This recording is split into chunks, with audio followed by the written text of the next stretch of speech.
Showbiz Chika, balitang kontrobersya. Pinoy Showbiz Chika, dito ang chika. Uy, balik tayo 2006 PBB teen era ni Kim Chiu. Sobrang fresh at innocent pa, authentic talaga ng mukha at eyes niya. Grabe ang dating noon ha. Early photos ang lambot ng cheeks at round face. Marami pa rin ang nagsasabi mas maganda pa to kaysa sa latest look niya. Totoo ba? Mid-career na Star Magic Ball days, dahan-dahan na nag-mature si Kim.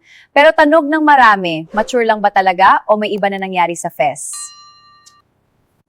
Ito yung 2010s after breakup, na wala lahat ng fats parang gaunt at unhealthy na nga. Tapos biglang super glowing ulit. Suspetsa talaga. What?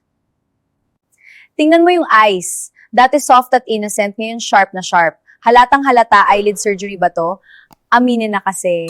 Talaga? Halata nga eh. Quick lang mga tropa, kung gusto nyo lagi updated sa mga chika, hit subscribe, like, and share. Para cool ka na, supportive ka pa. A message from Pinoy Showbiz Chika. Nose at chin naman ng main chika. May nagsasabi sa atin refinements lang. Fillers ba talaga o natural lang? Huwag na mag-deny. Obvious naman eh. Marami naman ang defending na natural lang daw. Aging, weight loss, magaling na makeup. Pero come on, halata naman na may ginawa. Oo nga, halatang halata. Kahit anong sabihin, evolved na raw siya at confident.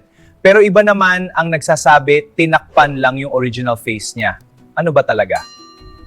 Kahit nagbago ng husto, recognizable pa rin daw yung eyes. Medyo na-stretch na pero sige, natural pa rin kunwari.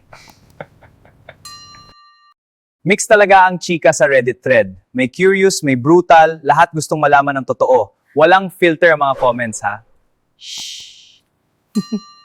Si Kim naman paulit-ulit na sinasabi na walang plastic surgery daw ha daw. Puberty at car accident lang daw noong 2014. Sino bang naniniwala talaga? So ano sa tingin mo? Natural glow up lang ba to o may ginawang subtle work? Comment lang na walang preno, chika tayo. Oo, chika tayo. Comment na. Naku, katakot-takot na bashing na naman aabutin natin ito sa mga fans ni Kim Chiu. Palagay ko nga. Anyway, subscribe to our channel, Pinoy Showbiz Chika, like and share this video.